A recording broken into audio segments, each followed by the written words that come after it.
What up, Space Fam? Golson here for AnimeUproar, and today we're going to be talking about every commandment's backstory. I recently talked about every sin's backstory, and I love the feedback I got from that video, so it made sense to tackle this one next. If you enjoy seeing 7 Deadly Sins videos on this channel and want to keep them coming, make sure to smash that like button and share this video. If you haven't, be sure to subscribe, and this is very, very important, hit that notification bell, because if you don't, you will not know when future 7 Deadly Sins videos drop. I'll actually go live with a tournament bracket for the best commandment before I publish this video. You'll be able to vote for who passes on to the next round until there's only one winner left. You can vote via Instagram stories at AnimeUproar. Hope to see you there. Lastly, there will be manga spoilers in this video, so if that actually bothers you, you've been warned. Now, without further ado, let's jump into it. Let's start with the commandment of patience. Drole, the former king of giants. Drole was born different from other giants. Most giants look like humans, just gigantified. Drole, on the other hand, was way bigger than the other giants. He had blue skin, a mysterious eye, and 4 arms rather than 2.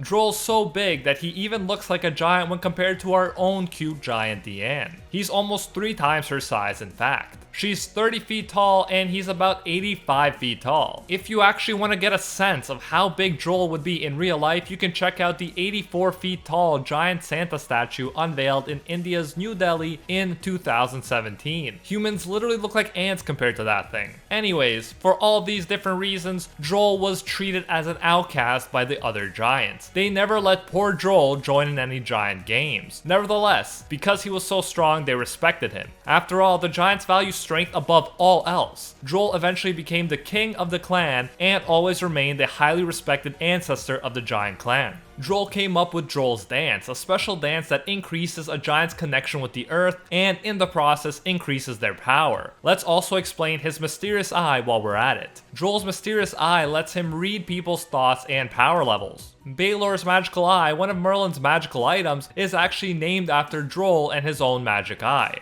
Balor is what humans called Drole. In his time, Drole was not only bigger and stronger than all the other giants, his earthbending was also much better. He could easily create giant labyrinths from the ground and cancel out the attacks of other giants because of his greater connection to the earth. About 3,000 years ago, he fought against the Demon Clan as a member of Stigma, along with the Fairy King Gloxinia, Meliodas, and the Goddess Elizabeth. Drole was a warrior who aimed to be the strongest. He wanted to defeat the Demon King himself. Looking back, this was a pretty insane goal, but it wasn't insane in the Giant King's head at the time, and his hopes and pride were completely crushed when Zeldris, the Demon King's son, completely and effortlessly crushed Drole, despite being insanely smaller than him. It's like if a fly beat you up worse than you've ever been beaten up before. Zeldris gave Drole a choice. He could either die or join the 10 Commandments. Zeldris offers to grant him even more power. For Drole and most giants, running away isn't an option, so he only had 2 choices in his mind.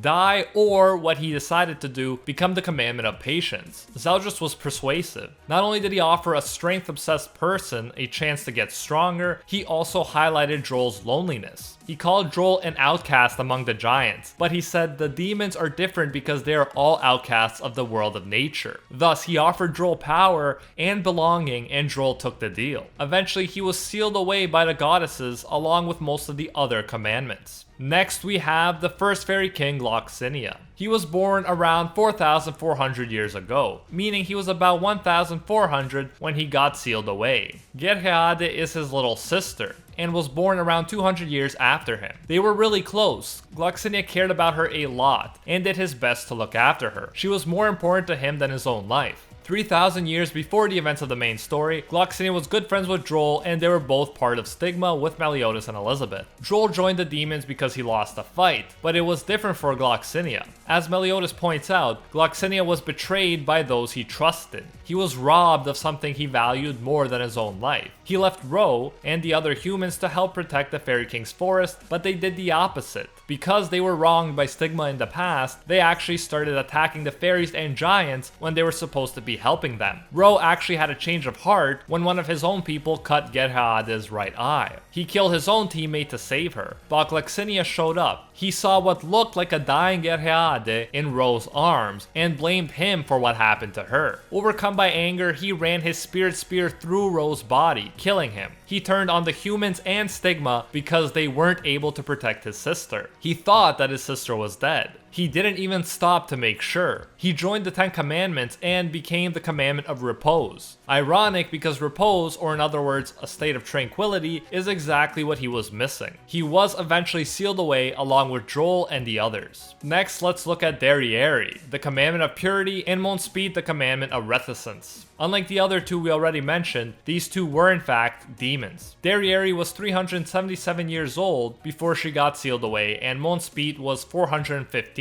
Before the Holy War, she had an older sister. Her older sister loved Monspeet. All three of them were really close, but it seems like Monspeet really had a thing for Derrieri. Quite the demonic love triangle. Then, about 3,000 years ago, Derrieri's older sister was one of the tens of thousands of demons that Ludoshel kidnapped and used as live bait to attract the other demons. He kept them trapped and suffering in giant orbs of goddess magic. Derrieri, Monspeet, and many other demons start moving in the direction of the orbs because they can sense the demon energy. They meet the goddess Elizabeth along the way, who knows nothing about the kidnapped demons. She does, however, know that Ludoshel is planning something, and for that reason tells the demons to retreat. Elizabeth promises that if there really are demon hostages, she will get them released. Just as the demons seem about to retreat, Ludoshel shows up and makes it look like Elizabeth was just buying time for the goddesses. Ludoshel reveals the giant Ark, which is the name of that giant goddess orb. The goddess magic keeps all of the demons trapped in a state between life and death. The energy is consistently eroding their magic and flesh. Derrieri sees her sister calling out to her before Ludoshel closes his fist and in the process kills Derrieri's sister and the tens of thousands of other demons in an instant. You can't even blame Derrieri for losing her cool and punching Elizabeth. She just watched her sister get killed by the goddesses right before her eyes, and she was led to believe that Elizabeth was in on it. Then the Archangels kill many more demons using the Arc magic, but Derieri and Monspiet along with Fraudrin and Galand survive and engage them in combat. The demons do pretty well against the two Archangels Tarmiel and Sariel, but things change when the stronger Ludoshel enters the fray. In order to beat him, both Derieri and Monspeet sacrifice 6 of their 7 hearts in order to take on the ultimate evil form called Indura. Induras are insanely powerful, but they lose their ability for rational thought. They become powerful beasts. In their Indura forms, they actually manage to overwhelm the 3 Archangels, including Ludoshel. Eventually, Elizabeth, with Sariel's and Tarmiel's help, ends up saving both of them from their Indura transformations, and as a result, they end up reverting back to normal. Ludoshel then tries to kill them while they are passed out, but Drole and Gloxinia save the 2 demons. Despite being saved by Elizabeth, Monspeet and Derieri go on to fight as members of the 10 Commandments. Along with the others, they are sealed away for 3,000 years. Next, let's look at Grayroad, the Commandment of Pacifism. Grayroad was 176 years old when she was sealed away 3,000 years ago. With Grayroad, there isn't much to say about her backstory. She is technically genderless, most lower level demons are,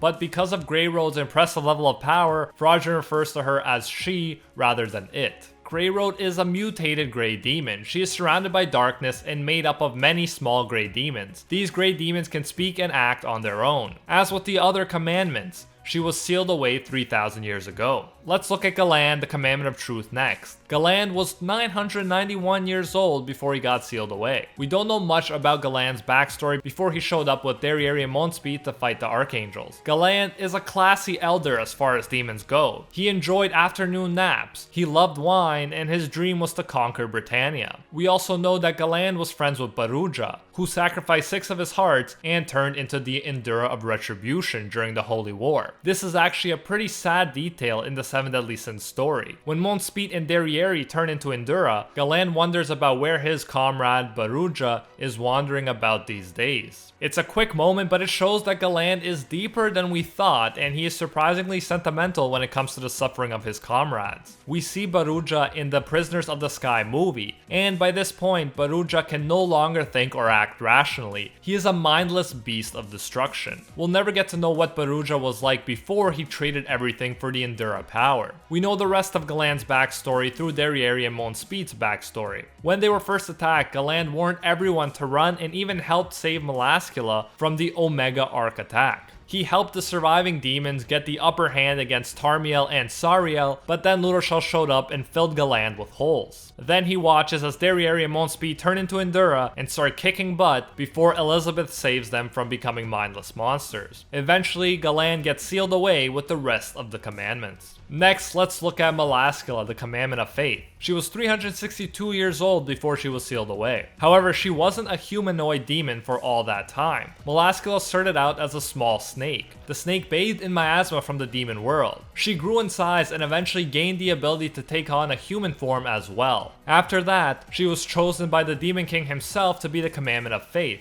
and she truly lived up to her title. She was arguably the most loyal of all of the 10 commandments because she had the most unshakable faith in the Demon King. She was present when the goddess Elizabeth confronted Derrieri and the rest of the demons. When Ludoshel revealed all of the demon hostages trapped within the Arc magic, Melascula was the one that commented on how none of them were even fighters in the war. Rather, they were innocent civilians. She is very angry when Ludoshel kills all of those innocent demons. She is saved by Galand from the Omega Arc attack. Then, while the others continue to fight, she goes to help Gowther transform the gates to heaven. Gowther is actually tricking her though. She thinks she's helping to make it a gate to the demon world, but the doll Gowther is actually turning it into a gate to demon prison so the original demon Gowther can break out. Melascula is shocked when she realizes that she has created a gate to the prison of the demon world by mistake and screams out Gowther's name in anger. Melascula is extremely upset the original Gowther tricked her, but the newly freed demon uses magic to make sure she keeps still, so the demon lord's attention is not drawn to them. Melascula is all the more upset because, as Gowther points out, she's a blind believer in the Demon King. Demon Gowther tricked her into betraying the person she has complete faith in. It is truly the worst thing Gowther could do to her from her point of view.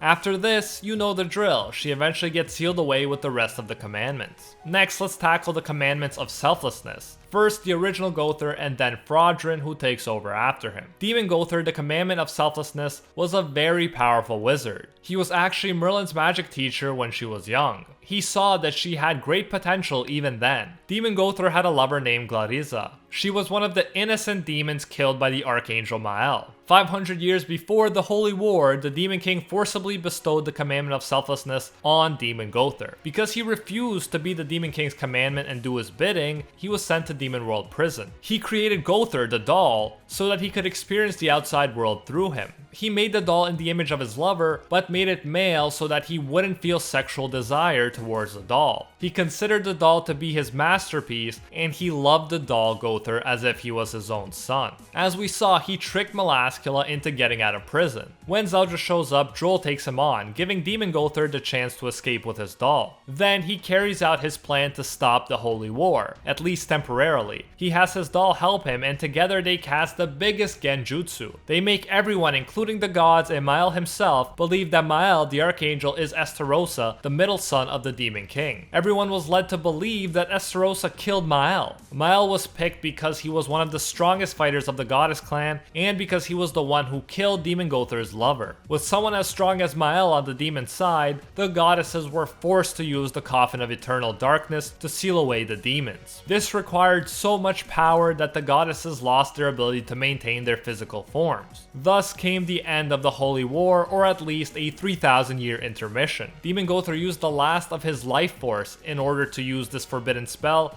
so he died after using it. From here, the doll Gowther, who had a Pinocchio mode where he could act and think for himself, disappeared. You can see his full backstory in my Every Sin's Backstory Explained video. But for now, let's move on to Fraudrin. Fraudrin was not selected by the Demon King like the others. He was more like a proxy commandment, a replacement for the Demon Gowther. He was higher ranking than most demons, but still not as powerful as the commandments were. When Meliodas, the oldest and most powerful son of the Demon King, betrayed the Demon Clan for Elizabeth the Goddess, Fraudrin was shocked. When Gowther told him that Meliodas did it for the sake of love, and asked Fraudrin if he could relate to that, Fraudrin said that he could not. As we saw, Fraudrin was with Derrieri and the others when they fought the Archangels. He was saved by Monspeet. but he was arguably the least useful in the battle. He wasn't even a commandment yet at that point. Unlike the others, Fraudrin was sealed away by a goddess before the others were sealed away in the coffin of eternal darkness. 16 years before the main story takes place, the people of Danafor broke his seal and Fraudrin escaped. He began working on freeing the rest of the 10 commandments. Fraudrin attacked the city of Danafor, which rivaled Leonis in power. He nearly destroyed the kingdom and even killed Liz, who looked like the goddess Elizabeth because she was her 106th reincarnation.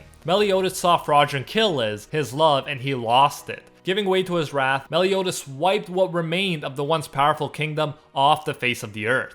Fraudrin managed to survive this attack. 6 years later, when Hendrickson and Dreyfus are investigating the remains of Danafor, Fraudrin is there. Fraudrin tries to take over Dreyfus's body, but can't, so he takes over Hendrickson's body instead. Then, wanting to save his student and friend, Dreyfus willingly allows himself to be taken over. After getting Dreyfus and Hendrickson to kill Zaratras, the sins are framed for it. In Dreyfus's body, Fraudrin leads the Holy Knights against the sins. In the decade following Zaratras's death, Fraudrin shared Dreyfus's body and as a result, started to really care for Dreyfus's son Griamore, as if he were his own son. Next, let's look at Estarossa, the Commandment of Love. We got a glimpse of his backstory from Gowther's backstory, but let's look at it in more detail. As we know, Estarossa was Mael before the Gowthers used their genjutsu to make everyone think otherwise. Mael was one of the 4 archangels and Ludoshel's younger brother. As a kid, Mael was extremely kind and didn't want to harm anyone. He greatly admired his older brother Ludoshel and aspired to be like him. Later, these memories would be confused so that as Estarossa, he falsely remembered that it was Meliodas that he looked up to and admired. Mael also met the goddess Elizabeth and fell in love with her. Ludoshel promised that he would help set the two of them up. However, she fell in love with Meliodas, so it could never really work out between her and Mael. When he becomes Estarossa, things are especially confusing, because Estarossa falsely remembers Meliodas telling him that he'll set Mael up with Elizabeth. Obviously, Meliodas would never do this though, because he's madly in love with Elizabeth himself. Mael went on with his sunshine powers to become the strongest archangel, even surpassing Ludoshel. He easily overpowered Belion, the leader of the 6 Knights of Black,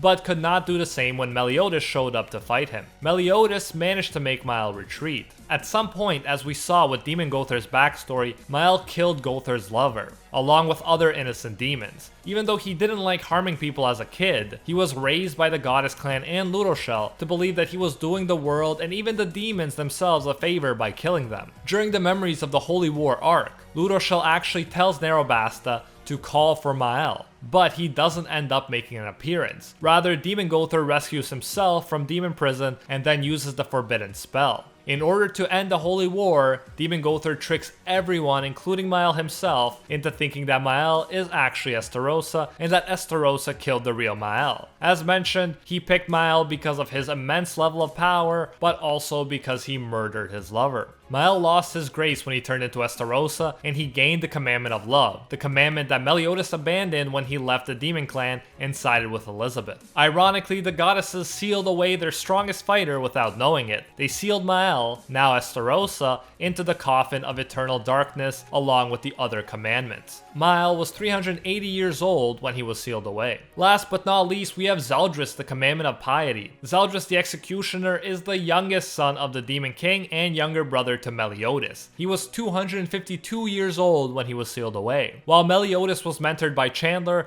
Zeldris was mentored by Cusack. Like Mael, Zeldris idolized his elder brother. Zeldris really admired Meliodas when he was the leader of the 10 Commandments. At some point, he fell in love with the vampire Gelda. When Meliodas was about to abandon the Demon Clan, Zeldris confronted him. Meliodas explained to his little brother that he was doing it for Elizabeth, the goddess woman he loved. Meliodas actually invited Zeldris to bring Gelda and come along. However, Zeldris lived up to his commandment of piety and refused. From this point on, they'd be enemies rather than brothers. So it already seems pretty bad for Zeldris. His older brother, who he greatly admired, betrayed the Demon Clan. However, it gets even worse. During the Holy War, the Vampire Clan turned against the Demon King. As punishment, Zeldris the Executioner was ordered to kill them. Now Zeldris had to make a choice. Would he side with his father or his lover now that they were no longer on the same side? Unlike Meliodas, Zeldris seemingly chose to side with his father. Nevertheless, He couldn't bring himself to kill Gelda, so he sealed her away instead along with the other vampires. The rest we know. Zeldris, as the Demon King's representative, showed up after Demon Gowther's prison break and quickly defeated the Giant King Drole. Despite his small size, he managed to beat Drole so bad that the Giant King's pride was crushed. When Zeldris offered Drole a chance to join the Ten Commandments, Drole took it. Zeldris led the Ten Commandments in Meliodas' absence, even after his false brother Estarossa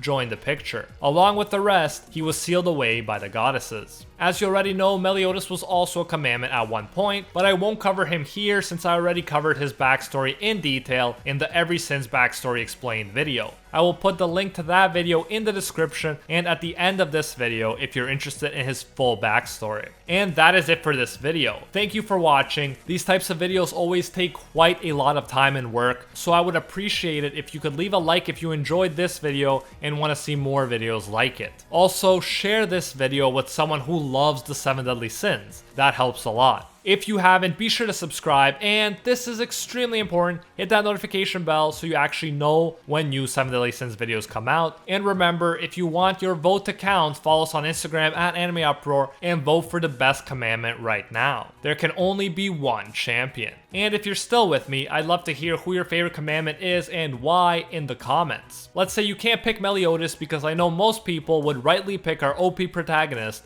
if they could. A big thank you goes out to our patrons over on Patreon who help make videos like this one possible. I'm blown away by the amount of patrons we have, and I'm extremely thankful to each and every one of you. I especially want to thank our Pro Hero tier patrons, the one and only Gilgamesh, Baby Ray, Nothing But a Fan, Jason Wilson, King Zeldris, $50 Beat, Ekarad GN, Anatoly Kazatsky, DJ Nathaniel, Alpha Dio, and Angel Cruz, and are the 1 tier patrons, the ones who stand atop all clans: Steven Ingrata, Alola Nata, Matty Mac 239, Makoto Kud, Seth Cooper, and the world. If you enjoy our work, you can support more of it by going over to patreon.com/AnimeUproar and becoming a patron today for as little as $1. If you do so, you'll get your name featured in future videos alongside these amazing people right here, and you'll even get access to our private patron-only Discord. So check out patreon.com/AnimeUproar, link in the description if you're interested. You can also now join the YouTube channel and support more content that way if you prefer. Whichever way you choose to support us, you can get the same great benefits. Thanks for everything.